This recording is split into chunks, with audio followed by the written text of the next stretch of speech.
Welcome back, folks, to Scripting for Linguists. In this episode, I have this question for us. When accessing items in a dictionary, does Python get progressively slower as the dictionary gets bigger? Now, we would expect it to get linearly slower, meaning slower in a linear fashion, but I'm talking about an exponential or logarithmic slowing, meaning the slope gets steeper and steeper the bigger the dictionary is when we're accessing.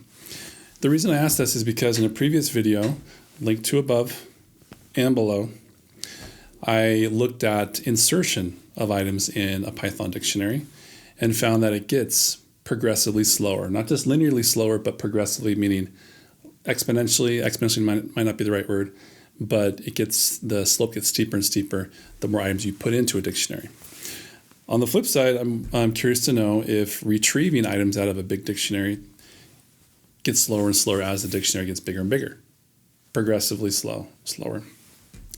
And I thank the viewer of that previous video at Devea136 for his comments suggesting this, that I look at retrieval of items out of a dictionary, not just insertion. So that's the purpose of this video, is to look at that in Python. So let's take a look at my Python code that does this. And here it is. I'm using Python 3.12.3, which is the current version at the time of recording this video. And I modified the previous video's Python script here. The only thing that I'm looking at here, the only thing I'm looking at timing is the retrieval. So again, what I do is I read in a big file that has 230 million words, and I have this little helper function to limit the number of words down to something smaller. I'm going to jump in 1,000-step iterations. So the first dictionary will have dealt with 1,000 running words, and then the second iteration will deal with 2,000 running words, and the third iteration 3,000 running words, etc., up until about 15 million. I almost got up to 15 million running words. Now those are not items in the dictionary, but running words that I had the dictionary deal with. And so I create that, and then the only thing I actually time is retrieving the items out of the dictionary on line 32 and 33. On line 32, I simply access the item. I use the items dictionary method in Python there. So I have a key and value being held in these variables, right? And I just do nothing with them. I just use pass, the pass keyword, just to simply just keep going so that it loops over the n number of items. So I'm only timing that. That is retrieval of the items out of a progressively larger dictionaries. Okay, so that's what I'm doing. And then I save those results out to a CSV file that we'll look at in R. Okay, so that's the code. I'll leave a link to this code in the description of this video. So let's take a look at the CSV file that was created. It's right here. So the top row here, we have 1,000 words, right? That produced 312 keys or items in the dictionary. And I have the frequency of just for reference to make sure it's growing.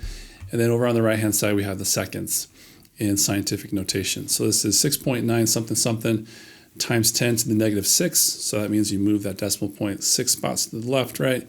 You end up with a decimal point and 5 zeros and then 6.9.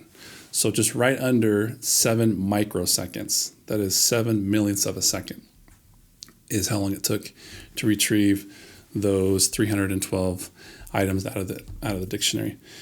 And if we just jump to the very bottom of the whole data frame here, at almost 15 million words with over 90,000 items in the dictionary, it took a little bit more than 2.5 milliseconds or thousandths of a second to retrieve all the items to at least loop over the items out of the dictionary when you have almost 90,000 keys. Okay, so let's plot this up in our old friend R. Our old friend R is sitting here, and we can just go ahead and plot this up. And let's zoom in on this. Let me grab it from the other screen, bring it over here for us to see. Make it bigger for us. Okay. So what do we see here? Well, I already put some lines in there. Maybe I should take out those lines for good measure to start with, and then we'll look at some lines here in a second. If we just look at the dots, the old-fashioned way, right? Just the dots. We see, number one, we see kind of this bifurcated thing, like kind of two lines going on. I'm not totally sure why there are two lines right now, but the take-home message for this video is that these are pretty linear. These are not scooped, not exponential or exponential-like. These are just pretty linear, a straight line. So let's actually draw a blue regression line through those dots with this little layer. Let me put a plus sign there and go like that. So here's a blue regression line. So you can see the black dots, there's a lot of them there, are pretty linear. They're not scooped like we saw in the previous video when we were inserting items into the dictionary. They are just pretty linear when you're accessing or retrieving items out of the dictionary. In fact, we've put a low S line, a locally based smoother line, a low S line in red. Let me do that. That red low S line is pretty straight as well. There's not a whole lot of squiggliness, a lot of bending in that low S line. That's a locally based smoother line. So, okay, there we go. Again, I don't understand exactly at the moment why we have kind of two kind of lines going there, kind of bifurcated lines. I'm not totally sure at the moment what's going on there. But the take-home message for my question is, our question here in this video, is those are pretty linear. Those are lines rather than kind of scooped parabolic shapes.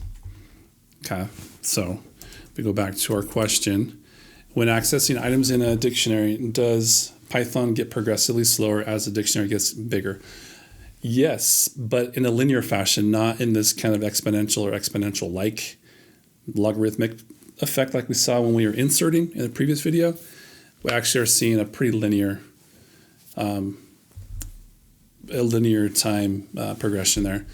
And so, yeah, that's cool that when you're accessing things out of the dictionary, it doesn't take progressively longer. It just takes linearly longer, if I'm making sense there. All right, so there we have it. If you liked the video, give me a like or a comment or even subscribe if you would like to. Thanks for joining. See you next time.